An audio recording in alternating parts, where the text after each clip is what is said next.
गेहूं पीसने वाली एक चक्की का मालिक अब अपने बुरे दिनों के कारण बड़ी ही गरीबी की जिंदगी बिता रहा था, क्योंकि अब उसकी चक्की पर कोई भी गेहूं पिसवाने नहीं आता था। गरीबी के कारण वह अपनी पत्नी और बच्ची के लिए 2 वक्त की रोटी भी नहीं जुटा पाता था। आटे की चक्की के पीछे एक सेब का पेड़ था और उसके साथ ही उसका टूटा फूटा घर। अपने 2 वक्त की रोटी के लिए उसे जंगल में जाकर लकड़ियां काटनी पड़ती थी। उन्हीं लकड़ियों को बेचने पर जो पैसे मिलते, उसी से उसका घर चलता था। वह अपनी जिंदगी से बहुत दुखी होकर एक बार जंगल से लकड़ियां काटने गया, तो वहां उसे एक बूढ़ा आदमी मिला, जिसे उसने पहले कभी इस जंगल में नहीं देखा था। वह बूढ़ा आदमी उस चक्की के मालिक के पास आया और उससे बोला, तू अपनी गरीबी से इतना दुखी क्यों है? मैं तुझे बहुत अमीर बना सकता हूँ, अगर तू मुझे वह चीज देने का वायदा करे, जो मैं तुझसे मांगूं। चक्की के मालिक ने सोचा, मेरे पास इस बूढ़े को देने के लिए है ही क्या? यह मुझसे कौन सी मेरी जायदाद ले जाएगा? वह पहले ही अपनी गरीबी से बहुत दुखी था। उसने अमीर बनने के लालच में बिना कुछ सोचे समझे बूढ़े की बात मान ली और उसे वह चीज देने का वायदा भी कर लिया, जो वह मांगेगा।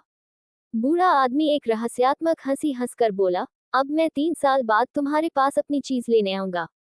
इतना कहकर वह बूढ़ा आदमी वहां से चला गया।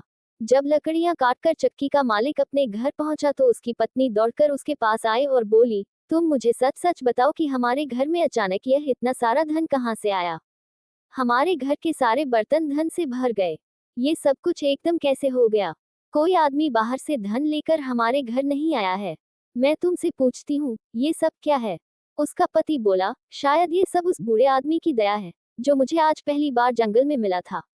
उसने मुझसे केवल एक चीज की मांग की थी और उसके बदले में बहुत सारा धन देने का वायदा किया था। उसकी पत्नी ने पूछा, वह बूढ़ा आदमी इतने सारे धन के बदले में कौन सी चीज मांग रहा था? चक्की का मालिक बोला, चक्की के पीछे जो सेब का पेड़ है, शायद वह उसे लेना चाहता होगा। पत्नी तुरंत जान गई कि वह बूढ़ा आदमी शैतान था। वह सेब का पेड़ नहीं, बल्कि उस सेब के पेड़ से सेब तोड़ती हुई उसकी बेटी को उनसे छीनना चाहता है। ये सोचकर वह बहुत डर गई और साथ ही उसे अपने पति पर भी बहुत गुस्सा आया, जिसने धन लेने के लालच में बिना कुछ सोचे समझे हाँ कर दी। उसकी समझ में नहीं आ रहा था कि वह अपनी बच्ची को शैतान के चंगुल से कैसे बचाए। चक्की के मालिक की बेटी बहुत ही सुंदर और सुशील थी, साथ ही ईश्वर की बड़ी भक्त भी। रोज सुबह नहा धोकर वह ईश्वर की प्रार्थना करती थी। इधर धीरे धीरे 3 साल कैसे बीत गए, किसी को पता ही नहीं चला। तभी एक दिन अचानक वह बूढ़ा आदमी उस चक्की के मालिक के सामने आकर खड़ा हो गया और उससे बेटी देने की मांग उससे की। चक्की का मालिक उसकी मांग सुनकर घबरा गया। उसने तो सपने में भी नहीं सोचा था कि वह बूढ़ा इस पैसे के बदले में उससे उसकी बेटी की मांग करेगा। जब वह अपनी बेटी को बुलाने पहुंचा तो वह ईश्वर की पूजा कर रही थी। अतः अपनी बेटी से बिना कुछ कहे वह शैतान के पास वापस आकर बोला, मेरी बेटी अभी पूजा कर रही है, तुम कल आकर